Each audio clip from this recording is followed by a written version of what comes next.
তীব্র শীতে উত্তর ও পশ্চিমাঞ্চলে বিপর্যস্ত জনজীবন, শৈত্যপ্রবাহের শঙ্কা, ঘন কুয়াশায় সড়ক ও নৌপথে ভোগান্তি।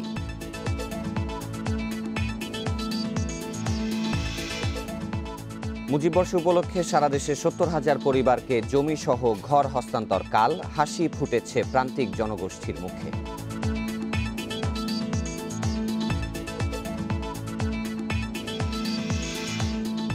সড়ক দুর্ঘটনায় মাদারীপুরের শিবচরে অ্যাম্বুলেন্সের 2 যাত্রী নিহত, 3 জেলায় মারা গেছেন আরও 4 জন।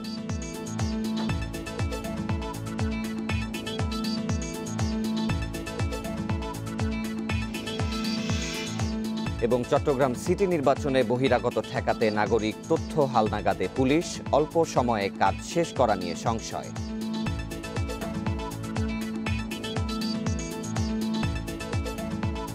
ইঞ্জিনকে রাখি কর্মক্ষম ও সুরক্ষিত। সাউদি লুব্রিক্যান্টস, ভাবনাহীন পথ চলায়। সমগ্র বাংলাদেশের প্রধান শিরোনামগুলো শুনছিলেন, বিস্তারিত খবর নিয়ে আছি শাফাত বিন ফরিদ। হিমালয় থেকে ঠান্ডা বাতাস প্রবেশ করায় কাল থেকে সারা দেশে শীতের প্রকোপ কিছুটা বাড়তে পারে বলে জানিয়েছে আবহাওয়া অফিস। বয়ে যেতে পারে মৃদু বা মাঝারি শৈত্যপ্রবাহ। তবে ঢাকায় ঘনবসতি, যান চলাচল বেশি সহ নানা কারণে শীতের প্রকোপ কম থাকবে বলছেন তারা। শুক্রবার দেশের সর্বনিম্ন তাপমাত্রা ছিল তেঁতুলিয়ায় 9.6 ডিগ্রি সেলসিয়াস। মাঘের শীতের মধ্যে কুয়াশায় ঘেরা রাজধানী। বুধবারের গুড়ি গুড়ি বৃষ্টির পর কিছুটা তাপমাত্রা কমেছে। বাতাসে জলীয় বাষ্পের পরিমাণ কমা এবং হিমালয় থেকে ঠান্ডা বাতাস প্রবেশ করায় শনিবার থেকে তাপমাত্রা আরও কমবে বলছে আবহাওয়া অফিস। বাতাসে অনেক জলীয়বাষ্পের পরিমাণটা বেশি ছিল, যা যে জলীয়বাষ্পটা বৃষ্টি হয়ে মাটিতে নেমে আসতে পারছিল না, বাতাসে ভেসে বেড়ালো। এই জন্য ওই ঘন কুয়াশাটা। এখন আকাশ কিন্তু আস্তে আস্তে পরিষ্কার হয়ে যাবে, যার জন্য ওই রাতের তাপমাত্রা একটু কমে যাবে এবং শীতের প্রকোপটা আরেকটু বাড়বে। তবে সারা দেশের সাথে ঢাকার তাপমাত্রার পার্থক্য আগের মতোই থাকবে বলে জানায় আবহাওয়া অফিস। শুক্রবার ঢাকায় তাপমাত্রা রেকর্ড করা হয় 14.4 ডিগ্রি সেলসিয়াস। এবার এখন পর্যন্ত দেশের সর্বনিম্ন তাপমাত্রা কুড়িগ্রামে ছিল 6 ডিগ্রি সেলসিয়াস। তখন ঢাকায় তাপমাত্রা ছিল 12 ডিগ্রি সেলসিয়াস। গত 30 বছরে দেশের ইতিহাসে 2018 সালের জানুয়ারিতে সারা দেশে তীব্র শীত থাকলেও ঢাকায় তাপমাত্রা 9.3 ডিগ্রি সেলসিয়াসের নিচে।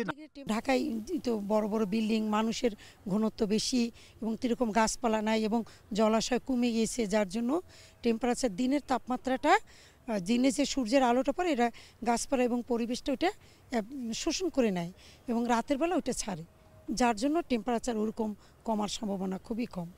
তাপমাত্রা 10 ডিগ্রির নিচে নামলে মৃদু, 8 ডিগ্রির নিচে নামলে মাঝারি এবং 6 ডিগ্রির নিচে নামলে তীব্র শৈত্যপ্রবাহ বলা হয়। সেই হিসেবে ঢাকায় এবার শৈত্যপ্রবাহ নাও হতে পারে বলছে আবহাওয়া অফিস। মাহমুদ শরীফ, ইন্ডিপেন্ডেন্ট নিউজ, ঢাকা। এদিকে উত্তরাঞ্চল সহ দেশের বিভিন্ন এলাকায় বেড়েছে শীতের তীব্রতা। এতে জনজীবনে সৃষ্টি হয়েছে স্থবিরতা। প্রচণ্ড ঠান্ডায় বিপাকে পড়েছেন চাষিরা। এদিকে ঘন কুয়াশায় আকাশ, সড়ক ও নৌপথে যান চলাচল ব্যাহত হয়। উত্তরাঞ্চলে বইছে মৃদু শৈত্যপ্রবাহ। সন্ধ্যা থেকে ঘন কুয়াশা থাকছে সকাল পর্যন্ত। এক সপ্তাহ ধরে তাপমাত্রা কমে শীতের প্রকোপ বেড়েই চলছে।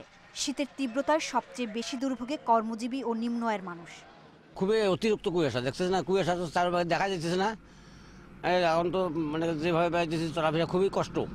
ঠান্ডাতে বেড়া যাচ্ছে না, হাত পা টসিনা গেছে, কাম করা খুব অসুবিধে। দক্ষিণাঞ্চলেও একই অবস্থা। অনেক জায়গায় সূর্যের দেখা মিলছে না, হেডলাইট জ্বালিয়ে চলছে যানবাহন। এদিকে ঘন কুয়াশায় বোরো ও আলু খেতে ক্ষতির আশঙ্কা করছেন কৃষকরা।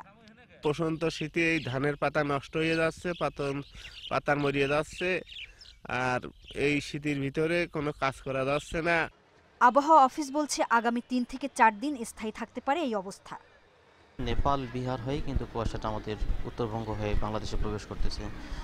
যেহেতু উত্তরবঙ্গ হয়ে বাংলাদেশে প্রবেশ করতেছে, এ কারণে কিন্তু দিনাজপুর, লালমনিরহাট, তেঁতুলিয়া এই রিজনটাতে, বিশেষ করে এই রিজনটাতে এবং সাথে সাথে কুড়িগ্রামও আছে, এখানে কিন্তু বেশি পরিমাণে অ্যাডভেকশন প্রবেশ করতেছে। ঘন কুয়াশায় ঢাকার শাহজালাল আন্তর্জাতিক বিমানবন্দরে নামতে না পেরে চট্টগ্রামে অবতরণ করেছে মালয়েশিয়া ওমান থেকে আসা দুটি ফ্লাইট। কুয়াশায় বঙ্গবন্ধু সেতুতে টোলাদায় বন্ধ থাকায় সেতু থেকে সদর উপজেলার রাবনা বাইপাস পর্যন্ত প্রায় 22 কিলোমিটার এলাকা জুড়ে যানজটের সৃষ্টি হয়। চান্দারার থেকে সকালে 6টায় রওনা দিছি, বাড়িতে যাব। 3 ঘন্টা ধরে রাস্তায় জামে আটকে আছি। আলোক স্বল্পতায় বৃহস্পতিবার রাত 2:30 থেকে 9 ঘন্টা বন্ধ থাকার পর শুক্রবার বেলা 11:30টায় পাটুরিয়া দৌলদিয়া নৌপথে ফেরি চলাচল স্বাভাবিক হয়। সোহেলি জাহান, ইন্ডিপেন্ডেন্ট নিউজ ডেস্ক। এবারে শীত পরিস্থিতির আরো খবর জানাবেন সহকর্মীরা। যাব রংপুর এবং মেহেরপুরে। শুরুতেই যাব রংপুরে, সেখানে রয়েছেন সহকর্মী নজরুল ইসলাম। নজরুল, রংপুরে আজ শীত কেমন অনুভূত হচ্ছে? আবহাওয়ার কোনো পূর্বাভাস পেয়েছেন কিনা যে শনিবার থেকে তাপমাত্রা কতটুকু কমবে এবং যারা ছিন্নমূল মানুষ রয়েছেন তাদের দুর্ভোগ কেমন দেখছেন? মূলত আসলে বেশ কয়েকদিন ধরে কিন্তু রংপুরের যে তাপমাত্রা এটি কিন্তু 8 থেকে 9 ডিগ্রি সেলসিয়াসে ওঠানামা করছে। আজকে যে পঞ্চগড় তেঁতুলিয়া 9.6 ডিগ্রি সেলসিয়াস, এটা কিন্তু সর্বনিম্ন সারা বাংলাদেশের যে তাপমাত্রা রেকর্ড করা হয়, এটি কিন্তু আসলে রংপুরের সেই উত্তরাঞ্চলের যে জেলা অর্থাৎ তেঁতুলিয়ায় এটা অর্থাৎ ওঠানামা করছে। তবে আমি যেটি জানতে চেয়েছি অর্থাৎ আবহাওয়া কর্মকর্তার কাছে, তিনি যেমনটি জানিয়েছেন যে আজ থেকে এবং আগামী 3-4 দিন এই মৃদু শৈত্যপ্রবাহ এবং প্রকট আকার ধারণ করবে, অর্থাৎ ঠান্ডার যে তীব্রতা এটি কিন্তু বেড়ে যাবে। কারণ আস্তে আস্তে বেড়ে যাওয়ার কারণে কিন্তু যে যারা বীজতলা লাগিয়েছে, অর্থাৎ যারা কৃষক রয়েছেন, যারা নিম্ন আয়ের মানুষ রয়েছেন, তারা কিন্তু দুর্ভোগে পড়ছেন। আপনারা তো নিশ্চয়ই দেখতে পাচ্ছেন যে আমার পিছনে, আমি যদি একটু দেখাই, পিছনে যে ঠান্ডার কাপড় নিয়ে অর্থাৎ গরম কাপড় নিয়ে যারা বেচাকেনা করছেন, এটি কিন্তু আসলে খুবই মানুষজন কম আসার কারণে তারা বিক্রি করতে পারছেন না। তাদের সাথে কথা হয়েছে, তারা বলছেন যে আমরা নিম্ন আয়ের মানুষ, খেটে খাওয়া মানুষ, আমরা কিন্তু রাস্তার ধারে ফুটপাতে ব্যবসা করে খাচ্ছি, এটি কিন্তু বেচাকেনা একেবারে নেই, মানুষ ঘর থেকে বের হচ্ছে না ঠান্ডার কারণে। এটি আসলে যারা ব্যবসায়ী তারা কিন্তু বলছেন। আরেকটা বিষয় জানিয়ে রেখেছে, আমি আজকে সকালেই পঞ্চগড় থেকে একটু বাস এসেছে রংপুরে, তার যে শ্রমিকের সঙ্গে কথা বলেছি, তিনি যেমনটি জানিয়েছেন যে পঞ্চগড় থেকে বাসটা আসতে সময় লাগে রংপুরে 3.5 ঘন্টা, সেটি 6.5 ঘন্টায় সে পৌঁছেছে রংপুরে। কারণটা হচ্ছে সে রাস্তায় আসার যে সময়টা, এটি কিন্তু আসলে সকাল থেকে দুপুর 12টা পর্যন্ত কুয়াশায় ঢেকেছিল এবং যে দ্রুতগামী যে বাসটি জোরে চালাবে এটি কিন্তু চালাতে পারেনি। তার গতিবেগ ছিল 30 থেকে 35 কিলো, এই কারণে সে গাড়িটি আসতে সময় লেগেছে। আরেকটা বিষয় জানিয়ে রেখেছে যে আমি অবশ্য রংপুরে যারা যারা টিকিট বিক্রি করে তাদের সঙ্গে কথা হয়েছে, তারা যেমনটি জানিয়েছেন যে তাদের টিকিট নাকি এখন বিক্রি হচ্ছে না, কারণ এই প্লেনগুলোর যে সময়, এই সময় আসলে ঠিকভাবে না থাকার কারণে, অর্থাৎ যে সকাল 7টার যে প্লেনটি, এটি আসলে সকাল 7টায় না গিয়ে সে দুপুরে যাচ্ছে, দুপুরের প্লেনটি অবশ্য রাত্রে যাচ্ছে। এ কারণে প্লেনের যে যাত্রীরা তারাও দুর্ভোগে আছেন, কারণ তারাও যেতে পারছেন না সময় মতো। তারা আসলে ঢাকার যে জায়গায় যাবে বিভিন্নভাবে বিভিন্ন কাজের জন্য, সেটি যেতে পারছে না। আরেকটা বিষয় জানিয়ে রেখেছে, আবহাওয়ার যে উঠানামা এটি কিন্তু আরও 4-5 দিন যে স্থায়ী থেকে যাবে। এর কারণে কিন্তু যারা নিম্ন আয়ের মানুষ, যারা খেটে খাওয়া মানুষ, তারা দুর্ভোগে পড়ার পরেই কিন্তু তাদের যে শীতবস্ত্র বিতরণ, এটি কিন্তু আসলে দীর্ঘদিন থেকে শুরু হওয়ার পরে কিন্তু 52,000 কম্বল সরকারিভাবে বিতরণ করা হয়েছে। এবং যারা সংগঠনের লোকজন, বিভিন্ন সামাজিক সংগঠন, তারা বিভিন্ন গ্রামে গঞ্জে গিয়ে তারা দিচ্ছে। আসলে গ্রামের যে পরিস্থিতি, আমি গ্রামের যদি একটু বলে রাখি, যে গ্রামের যারা খেটে খাওয়া মানুষ, যারা শহরের লেভেলে এসে যারা কাজ করে, তারা কিন্তু আসতে পারে না, কুয়াশায় কিন্তু সকাল থেকে ঢেকে যায়। অর্থাৎ দুপুরের পরে কিন্তু তারা কাজে যোগদান করতে পারে না, কারণ দুপুরের পরে কিন্তু কেউ কাজে তাদের অর্থাৎ যে পারিশ্রমিক দিয়ে নেবে এটি কিন্তু নিচ্ছে না। এ কারণে কিন্তু যারা নিম্ন আয়ের মানুষ, তারা দুর্ভোগে পড়ে, তারা কিন্তু একদিন কাজ না করলে পরের দিন খেতে পারে না, এটি আসলে বলা হচ্ছে। তবে সব মিলে আর 3-4 দিন পরে হয়তো বা সূর্যের যদি দেখা মেলে বা আকাশ যদি ভালো হয়ে যায়, বৃষ্টি জল গুড়গুড়ি হয়তো বা ঠিক হয়ে যাবে, এই ঠান্ডা থাকবে না। তবে রংপুরের যে তাপমাত্রা, এটি উত্তরাঞ্চলে সব থেকে বেশি হয়ে থাকে, অর্থাৎ সারা বাংলাদেশের থেকে বেশি কিন্তু এটি হিমালয় থেকে যে বাতাস প্রবেশ করে বাংলাদেশে, করার পরে কিন্তু এই ঠান্ডাটার গতিবেগ বেশি বেড়ে যায়। এ কারণে কিন্তু উত্তরাঞ্চলের মানুষ কিন্তু বিপাকে পড়ে বরাবরের মতো।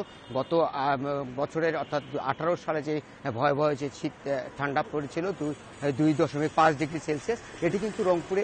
নিশ্চয়ই আপনি এই বিষয়ে আরো বিস্তারিত তথ্য সংগ্রহ করতে থাকবেন। এবার আমরা একটু মেহেরপুরে যাব, সেখানকার শীতের পরিস্থিতি জানাবেন সহকর্মী রাজিবুল হক।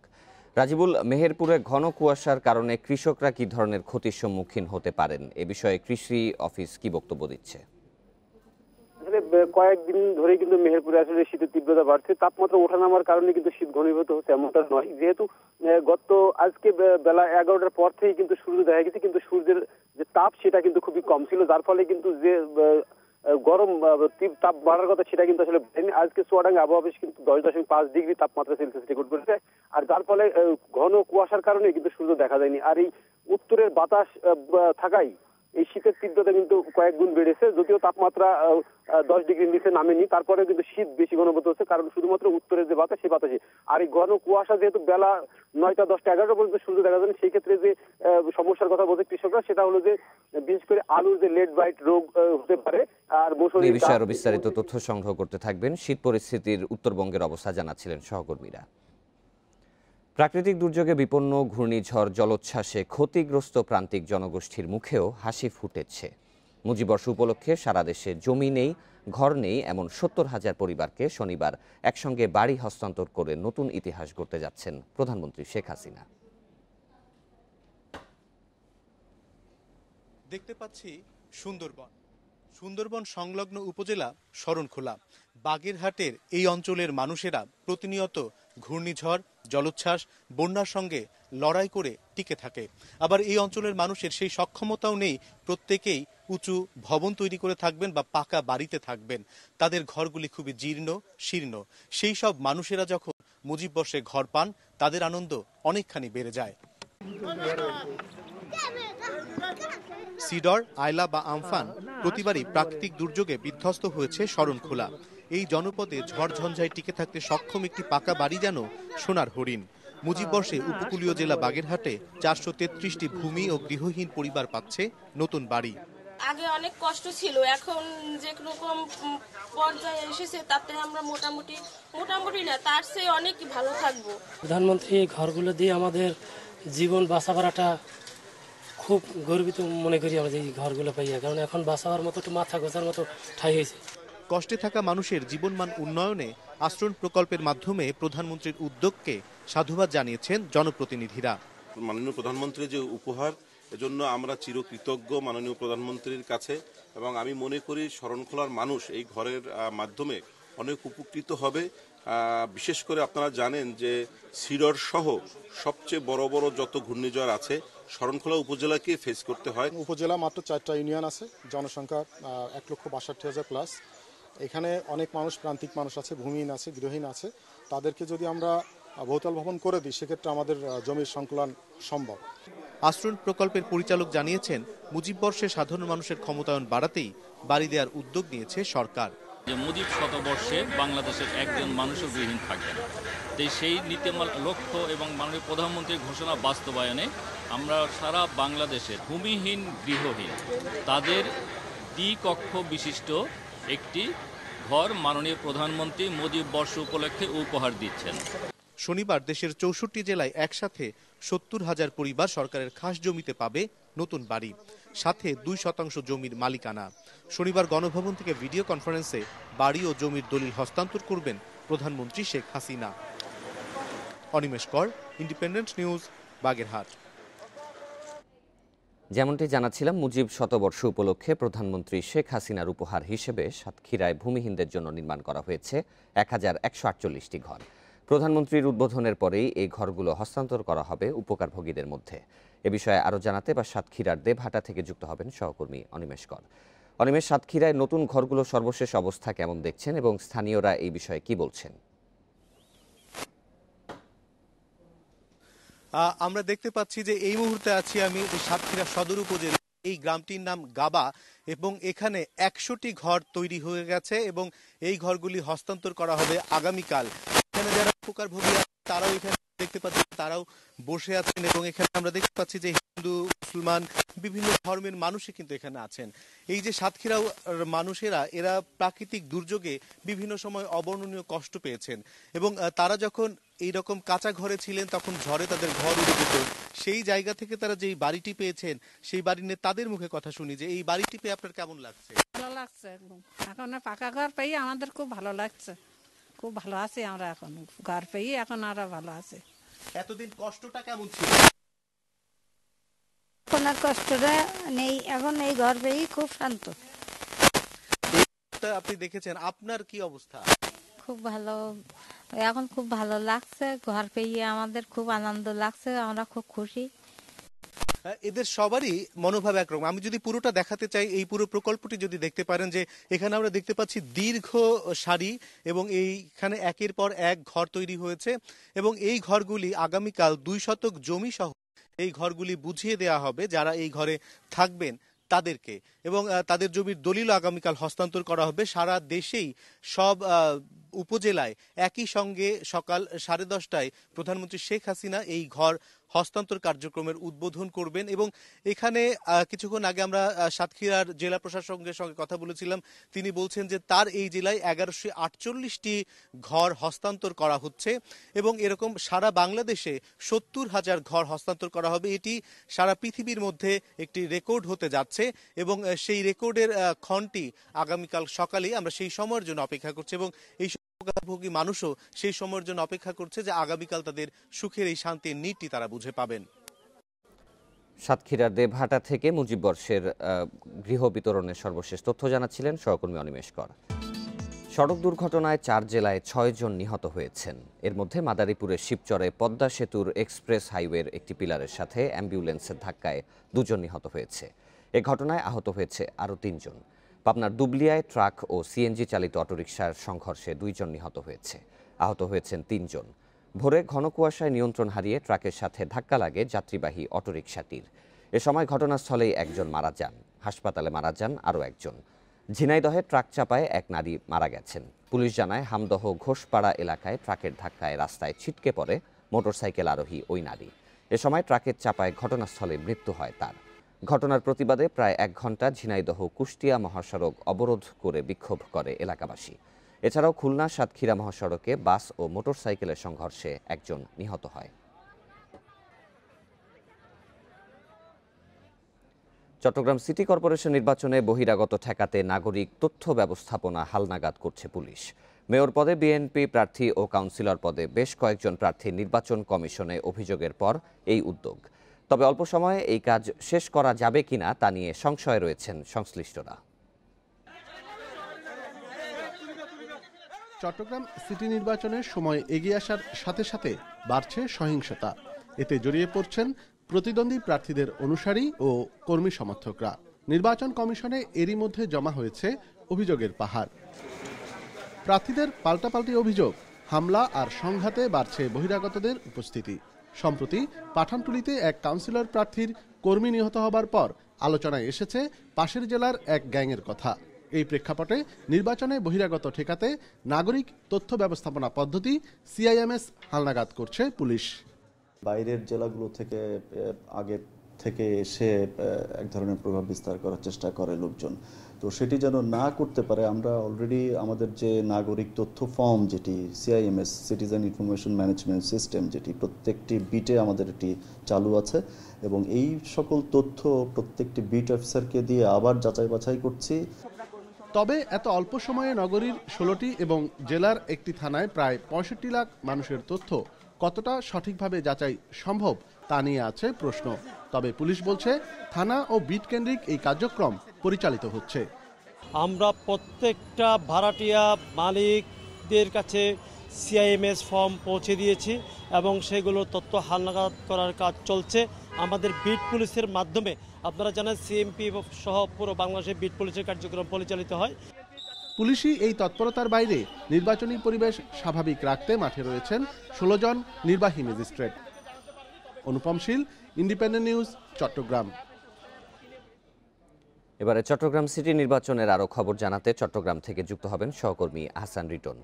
রিটন, শুরুতে একটু নিরাপত্তা ব্যবস্থার বিষয়ে জানতে চাই যে নাগরিক তথ্য হালনাগাদের কথা বলছে পুলিশ, তো সে বিষয়ে তাদের বিভিন্ন বাধ্যবাধকতার কথাও তারা বলছেন। তো সার্বিক নিরাপত্তা পরিস্থিতি কেমন দেখছেন ভোট গ্রহণের আগে, এবং যারা প্রার্থী রয়েছেন তারা প্রচারণায় কী ধরনের উন্নয়নের প্রতিশ্রুতি দিচ্ছেন? দেখুন, গত কয়েকদিন ধরে আসলে নির্বাচনে যে সমস্ত প্রার্থী রয়েছে তাদের সমর্থকদের মধ্যে বেশ কয়েক দফা সংঘর্ষ হয়েছে। এখানে আসলে 2 জন প্রাণহানিও দুজন প্রাণও হারিয়েছেন ইতিমধ্যে আমরা জানি, এবং এরপর থেকে আসলে পুলিশ প্রশাসনের পক্ষ থেকে তাদের যে প্রশাসনিক যে ব্যবস্থাগুলো সেগুলো অনেকটা কড়াকড়ি করা হয়েছে। আমরা দেখেছি, আমরা গতকালকে চট্টগ্রাম মেট্রোপলিটন পুলিশের কয়েকজন কর্মকর্তার সঙ্গে কথা বলেছি। তাদের সঙ্গে যেটি আলাপ করে আমরা জেনেছি সেটি হচ্ছে নির্বাচনকে কেন্দ্র করে আসলে বহিরাগত এক ধরনের সন্ত্রাসী প্রতিবারই এখানে আসলে আনাগোনা করে, সেটিকে ঠেকাতে তারা আসলে কি পদক্ষেপ নিয়েছে এমন প্রশ্নের জবাবে তারা যেটি বলছেন সেটি হচ্ছে আসলে নাগরিক তথ্য ফর্ম যেটি রয়েছে সেটি আসলে ইতিমধ্যে চট্টগ্রামে যত বাড়িওয়ালা আছে এবং ভাড়াটিয়া আছে তাদের কাছে তারা পাঠিয়েছেন, এবং তাদের কাছে অর্থাৎ কিছুদিন আগেও তাদের পরিবারে যে ধরনের লোকজন ছিল তার বাইরে আগন্তুক কেউ যদি এসে থাকে তাদের আসলে সব ধরনের তথ্য তারা নিচ্ছেন, এবং তারা মনে করছেন যে আসলে এখন পর্যন্ত তাদের কাছে যে খবরটি রয়েছে সেটি করে এখানে কোনো রকমের জঙ্গি হামলা কিংবা অন্য কোনো রকমের অর্থাৎ ভোটকে কেন্দ্র করে যে ধরনের সহিংসতা হয় সেটি ঘটার কোনো সম্ভাবনা নেই, এবং সেই বিষয়টিকে মাথায় রেখে আসলে তারা কয়েক স্তরের নিরাপত্তা বেষ্টনী চিটং সড়কে তারা বেষ্টনী করে রেখেছে, এবং তারা মনে করছেন ভোটের দিন যত কাছাচ্ছে ততই আসলে তাদের সেই নিরাপত্তা বেষ্টনীটি বাড়তি করা হবে।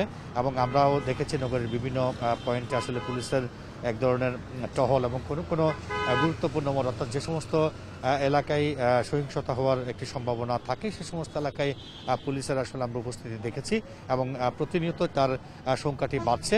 এবং বলা যেতে পারে যে আসলে গত দুদিন ধরে যে এর আগে যে সহিংসতাগুলো ছিল গত দুদিন ধরে সেরকম কোনো সহিংসতার খবর আমরা পাইনি। অনেকটা নির্বিঘ্নে নিশ্চিন্তে এখন প্রার্থীরা তাদের শেষ মুহূর্তে যে প্রস্তুতি যে প্রচারণা সেটি আসলে চালিয়ে যাচ্ছে। এই হচ্ছে চট্টগ্রাম থেকে নির্বাচন কেন্দ্রিক যে সহিংসতা এবং সেটি ঠেকানোর যে উপায় তার সর্বশেষ খবর। চট্টগ্রাম সিটি কর্পোরেশন নির্বাচনের প্রচারণা এবং সার্বিক নিরাপত্তা পরিস্থিতির খবর জানাচ্ছিলেন সহকর্মী আহসান রিটন। দেখছেন সমগ্র বাংলাদেশ, সময় হলো বিরতি, ফিরে এসে আরো যা দেখবেন।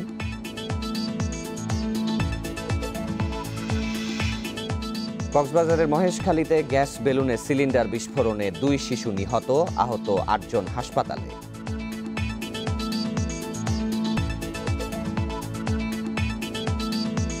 কক্সবাজারের মহেশখালীতে গ্যাস বেলুনে সিলিন্ডার বিস্ফোরণে 2 শিশু নিহত হয়েছেন। এ ঘটনায় আহত হয়েছেন আরও 8 জন। সকালে মাতারবাড়ি উচ্চ বিদ্যালয় মাঠে এই ঘটনা ঘটে। প্রত্যক্ষদর্শীরা জানান মাতারবাড়ি আজিজিয়া মাদ্রাসায় 2 দিনব্যাপী বার্ষিক সভার আজ শেষ দিন। সভাস্থল থেকে কিছুটা দূরে গ্যাস দিয়ে বেলুন ফোলাচ্ছিলেন এক বিক্রেতা। এ সময় হঠাৎ গ্যাসের সিলিন্ডার বিস্ফোরিত হলে ঘটনাস্থলেই একজন মারা যান। হাসপাতালে মারা যান আরও এক শিশু। আহতদের উদ্ধার করে মহেশখালী হাসপাতালে ভর্তি করা হয়। এর মধ্যে কয়েকজনের অবস্থা আশঙ্কাজনক বলে জানিয়েছেন চিকিৎসক। গাজীপুরে টঙ্গীর শিশু উন্নয়ন কেন্দ্র থেকে এক কিশোরের ঝুলন্ত মরদেহ উদ্ধার করা হয়েছে। নিহত কিশোরের নাম রিজু উদ্দিন। তার বাড়ি ভারতের দক্ষিণ 24 পরগনা জেলার মর্গাহাট এলাকায়। পুলিশ জানায় বৃহস্পতিবার সন্ধ্যায় শিশু উন্নয়ন কেন্দ্রের একটি কক্ষ থেকে রিজু উদ্দিনকে ঝুলন্ত অবস্থায় উদ্ধার করা হয়। পরে তাকে আহসানুল্লাহ মাস্টার জেনারেল হাসপাতালে নেওয়া হলে চিকিৎসক তাকে মৃত ঘোষণা করেন। গত বছরের 7 জুলাই অনুপ্রবেশকারী হিসেবে গ্রেপ্তার হয় 17 বছরের ওই কিশোর। এরপর থেকে তাকে টঙ্গীর শিশু উন্নয়ন কেন্দ্রে রাখা হয়।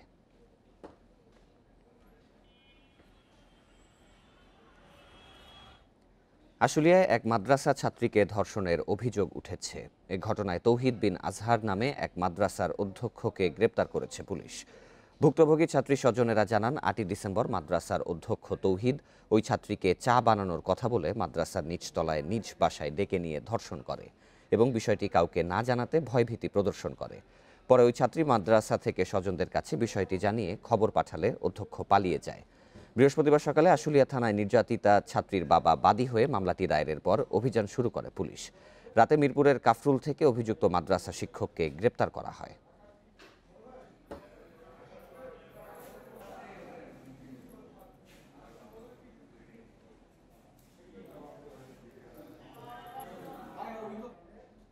দেখছেন সমগ্র বাংলাদেশ। বিরতির পর ফিরে আরো যা দেখবেন। শুকনো মৌসুমে হঠাৎ যমুনার ডান তীরে ভাঙন, আতঙ্কে সারিয়াকান্দিবাসী। দ্রুত ব্যবস্থা নেওয়ার আশ্বাস প্রশাসনের।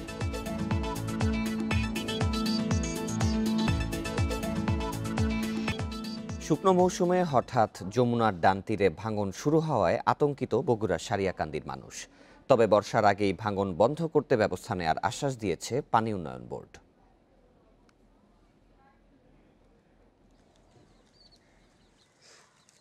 সারিয়াকান্দির রহদহ থেকে কামালপুর পর্যন্ত প্রায় ৩ কিলোমিটার এলাকায় হঠাৎ দেখা দিয়েছে ভাঙন। অসময়ের ভাঙনে আতঙ্কিত হয়ে বাড়িঘর সরিয়ে নিতে শুরু করেছেন রহদহ, ইসামারা, কামালপুর ও ফকিরপাড়া সহ আশেপাশের গ্রামের মানুষ।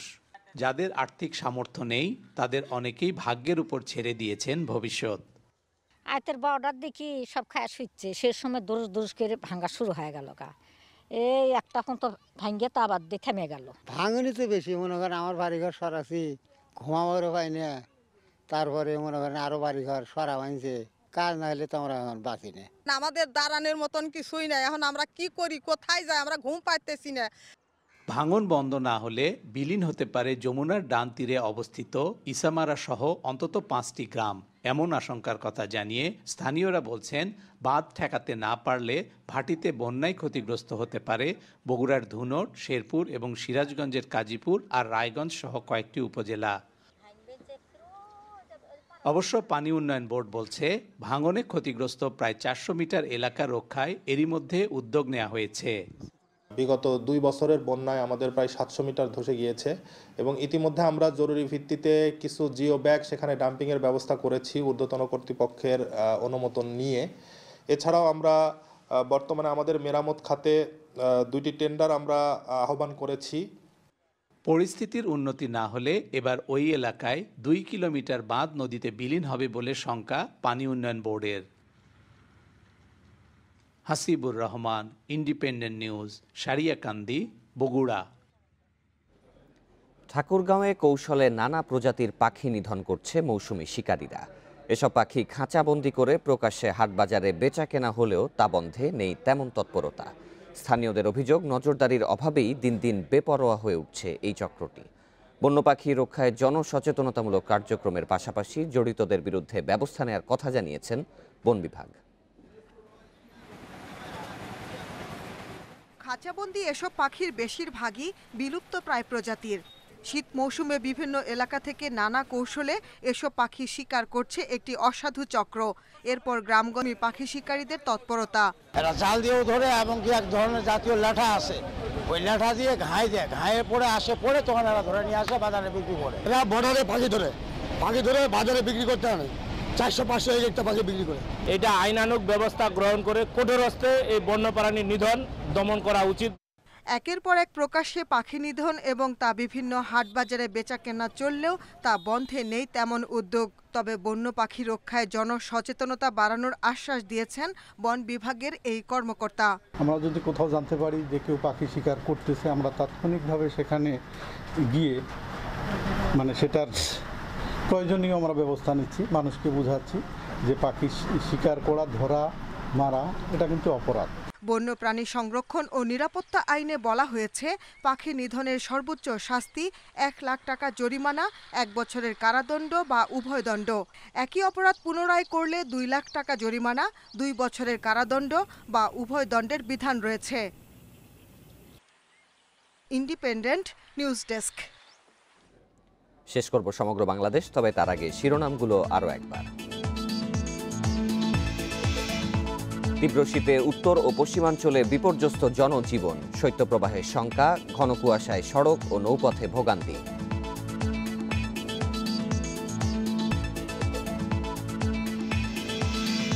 মুজিববর্ষ উপলক্ষে সারা দেশে 70,000 পরিবারকে জমি সহ ঘর হস্তান্তর কাল, হাসি ফুটেছে প্রান্তিক জনগোষ্ঠীর মুখে।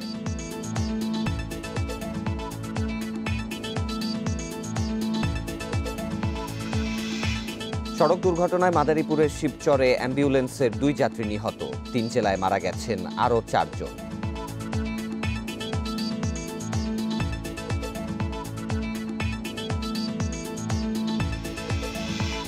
এবং চট্টগ্রাম সিটি নির্বাচনে বহিরাগত ঠেকাতে নাগরিক তথ্য হালনাগাদে পুলিশ, অল্প সময়ে কাজ শেষ করা নিয়ে সংশয়।